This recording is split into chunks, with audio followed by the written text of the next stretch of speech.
하늘의 문을 여소서, 이곳을 주목하소서.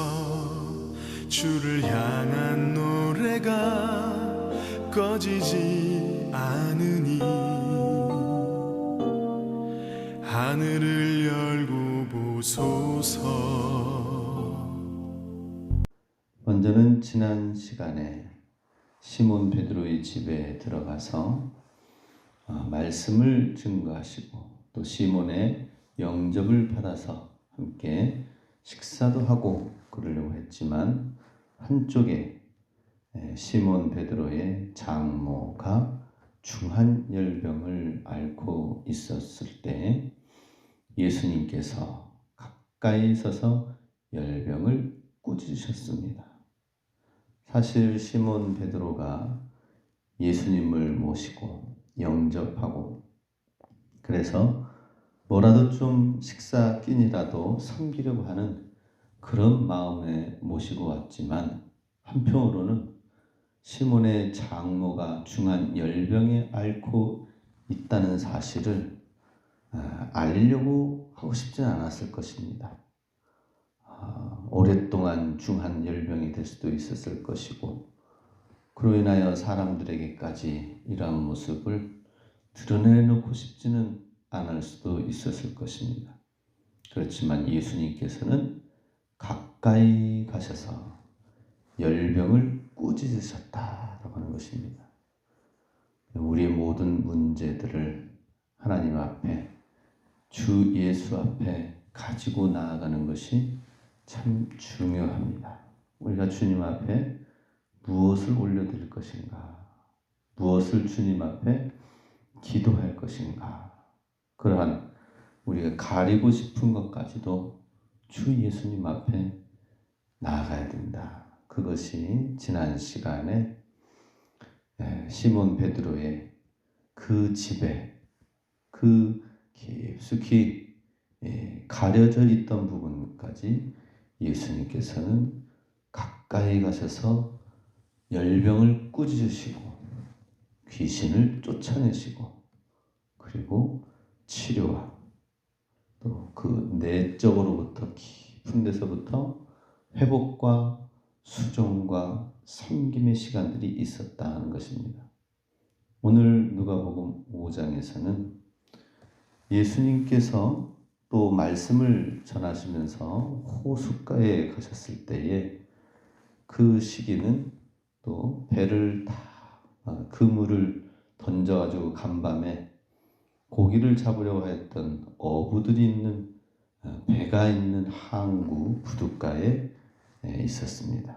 배 두 척이 그물을 싣고 있었다. 그 한 배는 바로 시몬의 배였습니다. 가정 가운데에서 기적을 일으키신 예수님께서는 또 시몬의 일하고 있는 현장에서 그의 배 가운데에서 오늘 기적의 역사가 나타나는 것을 보게 됩니다. 4절 말씀에 말씀을 마치시고 시몬에게 이르시되 깊은 데로 가서 그물을 내려 고기를 잡으라. 예수님께서 말씀하십니다.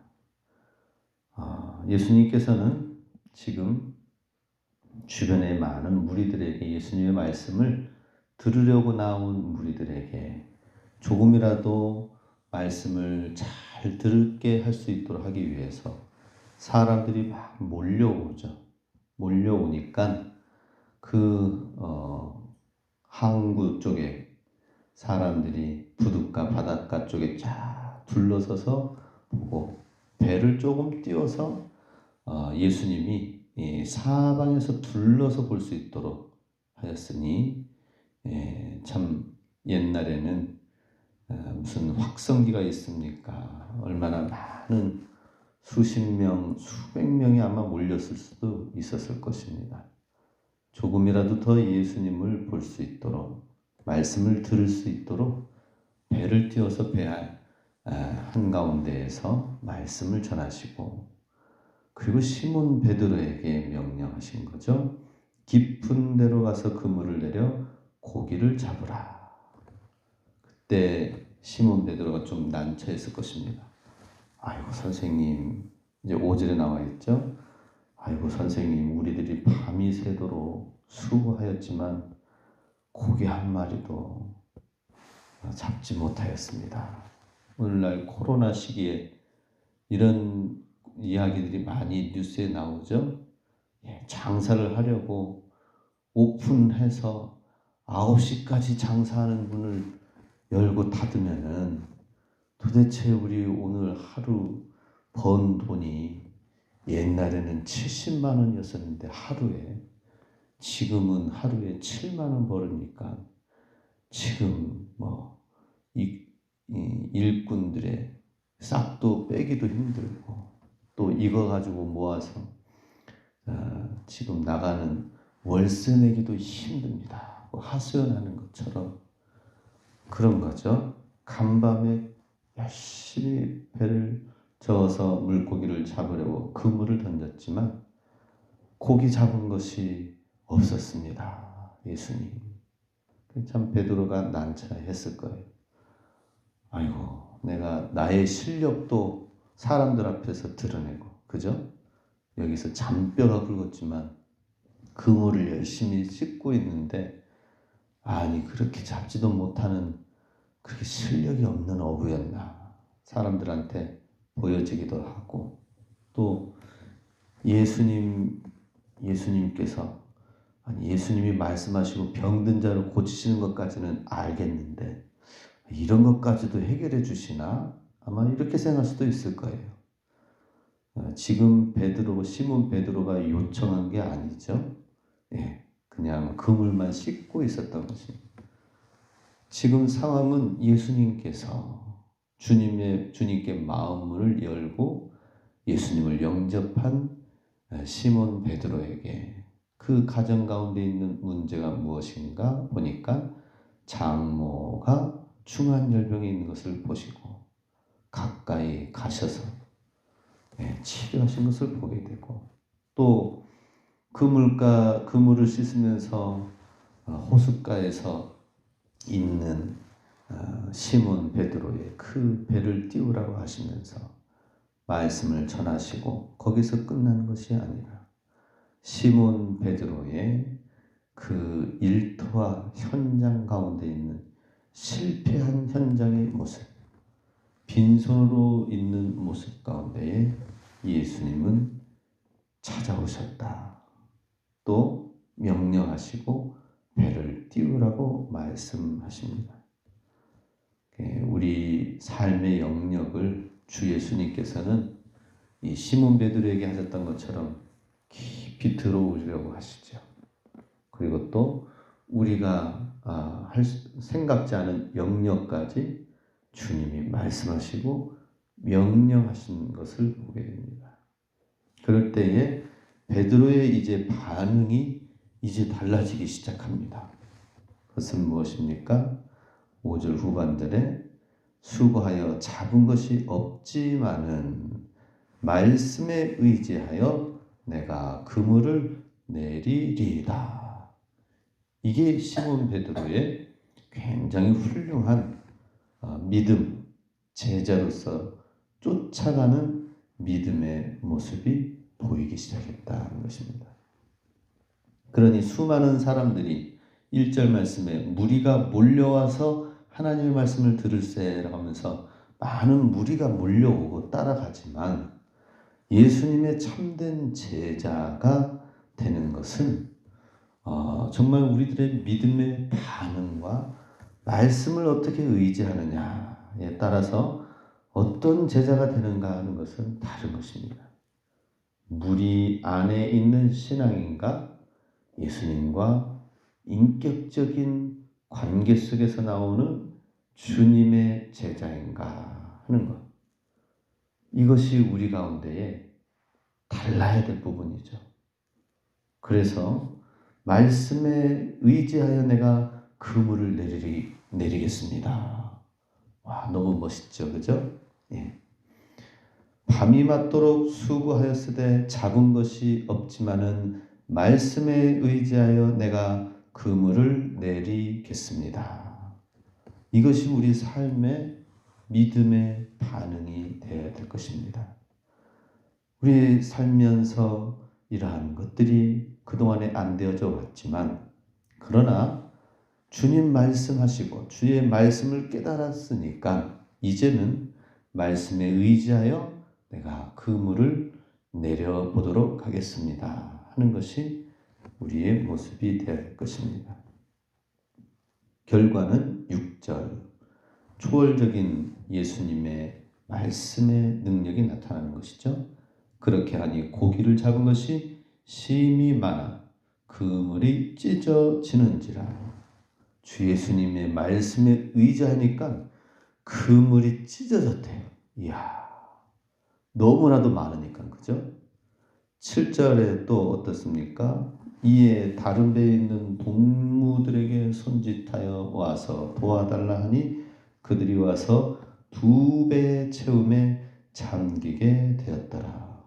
2배 가득 싣게 되었다는 것이죠. 이야, 밤이 맞도록 그렇게 안 나오던 그 물고기가 이제는 낮 시간에는 물고기들은 이제는 물러가고 없는 시간이거든요. 그런데 예수님의 말씀에 의지하여 보니까 야, 그냥 잡힌 것 정도가 아니라 지금 베드로의 시몬의 배뿐만 아니라 동료의 배, 그 2배 2척이 있었던 그 호숫가에 2배가 가득 잠길 정도로 풍성하게 채워주셨다는 것입니다. 수지 맞은 거죠. 여기서 이제 예수님, 하나님은 어떤 분이신가? 말씀에 의지하여 나아가면 풍성하게 주시는 하나님이신 것을 우리는 기억해야 될 것입니다. 그것을 믿고 말씀에 의지하는 삶을 계속해서 살아가야 될 것입니다. 그리고 가득 채워 잠기게 되어졌을 때에 이때 이제 또 시몬 베드로의 반응이 다릅니다. 일반적으로는 이야, 이렇게 가득 채워지게 했으니 수지 맞고 우리 오늘 땡 잡았다. 야, 예수님이 이런 분이시니 날마다 이렇게 가득 채워지면 얼마나 좋을까. 예수님을 물고기 잡는 배에 선장으로 날마다 모시겠죠. 그것도 참 중요합니다. 내 삶의 그 선장의 키를 예수님께 맡기는 것, 그것도 참 중요하죠. 그런데 8절에 보면 시몬 베드로가 한 걸음 더 나아가는 것을 보게 됩니다. 시몬 베드로가 이를 보고 예수의 무릎 아래에 엎드려 이르되 주여 나를 떠나소서 나는 죄인이로소이다. 이건 왜 갑자기 난데없이 시몬 베드로의 이런 고백이 나오는가요? 잃는 사람도, 이 대목을 잃는 사람도 당황스럽습니다.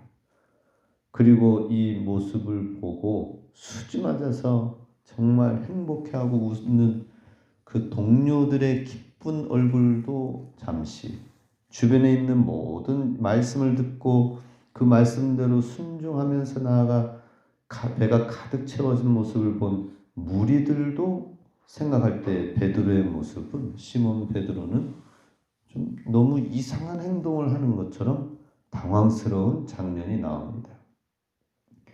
주님 감사합니다 하면서 하는 것이 아니라 8절에 예수의 무릎 아래 엎드려 말하기를 주여 나를 떠나소서 나는 죄인이로소이다. 이 고백은 어떻게 나온 것인가 하는 것입니다. 감사합니다가 아니라 주여 나를 떠나소서 나는 죄인입니다 라는 고백을 하는 것이죠. 여기에는 이런 의미가 있을 것입니다. 베드로가 인간적인 주님의 기적의 현장에 배가 가득 채워진 것, 삶이 풍성해진 것만으로 감사로 끝나는 것이 아니라 여기에서 예수님이 어떤 분이신지를 알게 된 것입니다. 이분은 그야말로 그냥 기적을 일으키시는 분이 아니라 이분이 진짜 메시아시구나. 이걸 알게 됐습니다. 이분이 진짜 메시아시구나.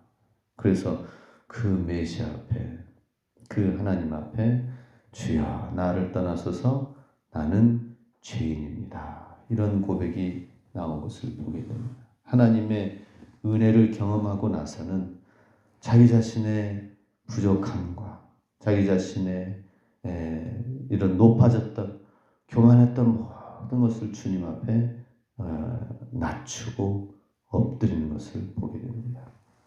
우리 가끔씩 그러죠. 주님, 왜 내게 이러한 은혜를 베풀어 주십니까? 나 같은 죄인에게 이러한 사랑을 베풀어 주십니까? 이런 고백을 우리도 간혹 하게 됩니다. 감사하긴 감사한데 나 같은 죄인에게 하나님 저는 그럴 만한 자격이 못 되는데 이러한 사랑을 베풀어 주십니까? 주여 나는 죄인입니다. 오히려 주 예수님 앞에 그러한 모습. 사실 우리가 이런 시몬 베드로의 이런 모습이 돼야 되는데 우리의 모습은 어떻습니까? 예수님이 이거 할 때는 너무 감사하고 좋아. 저게 안 되어지면 또 하나님 앞에 실망이고 그런 경우가 되어지죠. 그러지 말고 우리는 주님 내가 누구이기에 주님 나는 죄인입니다. 이런 고백이 일반 무리들보다 더 한 단계 주님의 제자됨에 따르는 모습이다는 것입니다. 그러니 우리가 잘 될 때에도 주여 나는 죄인입니다. 나 같은 자에게 베풀어 주시니 감사합니다 라고 해야 되고요. 또 안 될 때에도 주여 나는 당연히 죄인입니다. 주님의 은혜가 머물기까지 주님 앞에 기도하면서 나아가겠습니다. 우리는 이러한 자세를 가져야 될 것입니다. 그랬을 때 예수님께서 이 대답에 무엇이라고 말씀하십니까? 10절 예수께서 시몬에게 이르시되 무서워하지 말라. 이제 후로는 내가 사람을 취하리라. 사람을 취하는 사람을 낳는 어부가 되리라 라고 말씀하십니다. 이야, 일상 현장 가운데에 일자무식이었던 어부를 지금 주 예수님께서는 어부에게 물질적인 것을 채워주시는데 예수님의 고민이 그거였었거든요. 오병이어의 기적을 일으켜 주면 뭘 합니까? 많은 사람들이 그 떡 때문에 예수님 쫓아오는데 떡을 바라고 떡이 이루어지고 배고픔이 해결되어지고 그러면 갔다가 또 배고프면은 오고 떡으로만 주님을 찾는데 지금 베드로의 모습은 그 떡이 문제가 아닌 거죠. 예수님이 어떤 분이신가? 예수님은 누구신가? 여기에 시몬 베드로의 지각이 믿음이 열려지게 된 것이죠. 그 모습을 보고 예수님께서 정말 찾던 그 사람이었어요. 그래서 이제후로는 내가 사람을 취하리라. 내가 너로 사람을 낳는 어부가 되게 하리라. 요한복음에서는 직접적으로 이렇게 말씀하셨죠. 오늘 누가에서는 내가 사람을 취할 것이다. 물고기를 잡는 사람이 아니라 사람으로 끝나는 것이 아니라 너는 이 부둣가에 이 호숫가에 배를 몰고 물고기만 잡는 사람으로서는 너무 아까워. 여기에 있기에는 호숫가에서 썩기에는 너무 아까운 존재. 예수님이 이제 들어쓰시죠. 세계적인 인물이 되겠죠. 시몬 베드로를 정말 주님께서 이제 이끌어 나가시고 리드해 나가신 것을 보게 됩니다. 우리도 마찬가지예요. 우리도 어떤 믿음으로 사느냐에 따라서 너무나도 아까운 주님이 보시기에는 장경동 목사님이 늘 말씀하실 때 서로 축복을 이렇게 하라고 하죠. 나는 주님이 보시기에 너무나도 아까운 그러한 존재다. 축복의 존재다라고 하는 것입니다. 그렇습니다. 우리가 주님 앞에서 발견되어져야 됩니다. 그리고 주님을 인격적으로 진실로 알아야 될 것입니다. 그리고 우리가 정말 일상생활 가운데 파묻혀서 살 사람이 아니라 그 가운데서 존귀한 주님의 보물로 보화로 발견되어져야 된다는 것이죠. 베드로의 그리고 또 옆에 있는 야고보와 요한은 어땠습니까? 11절에 그들이 배들을 육지에 대고 모든 것을 버려두고 예수를 따르니라. 예. 가장 아름다운 동행의 그 시작이 나온 것을 보게 됩니다. 우리 가운데 일어날 것은 뭐예요? 이것도 필요하고 또 교회에 부흥도 필요하고 이런 것도 필요하고 또 우리 삶 가운데에 이런 것도 이루어져야 되고 많은 것이 있지만 그 배에 가득 채워지는 게 필요한 것 같고 그렇게 되면은 소원이 없겠다라고 생각이 될 수 있지만 진짜 중요한 것은 내가 예수님의 참된 제자로 따라가는 것이 그게 가장 오늘 본문의 마지막 하이라이트가 되는 것처럼 우리에게 가장 필요한 것은 주님을 따라가는 것입니다. 내가 주님을 어떻게 따라가느냐, 내가 주의 말씀을 붙들고 어떻게 찬양하며 기도하며 나아가느냐, 위대한 결단으로 주인 되신 주 예수님을 따라가는 삶, 이것이 그게 승리이고 그게 주님의 기쁨이요 예수님이 원하시는 것, 예수님이 주시고자 하시고 예수님이 얻기를 원하시는 예수님의 수확은 무엇입니까? 예수님은 물고기 가득 채워질 수 있는 거 얼마든지 할 수 있어요. 그런데 진짜 주님이 원하시는 것은 뭐예요? 나의 결단, 우리들의 예수님이 어떤 분인지를 알고 주님을 따르는 것. 이것이 예수님이 원하시는, 기대하셨던 가장 큰 수확이 바로 우리가 주님을 참되게 따르는 결단의 삶이다 하는 것입니다. 예수님은 우리 삶 가운데 많은 기적을 일으킬 수 있습니다. 그걸 통하여서 우리에게 원하시는 진정한 수확은 뭐예요? 이런저런 기적의 많은 일들을 통하여서 말씀해 주시고 원하시는 것은 진정한 주님을 따르는 삶이다 하는 것입니다. 내가 주님을 이렇게 따르겠습니다 하는 결단이 되어야 될 것입니다.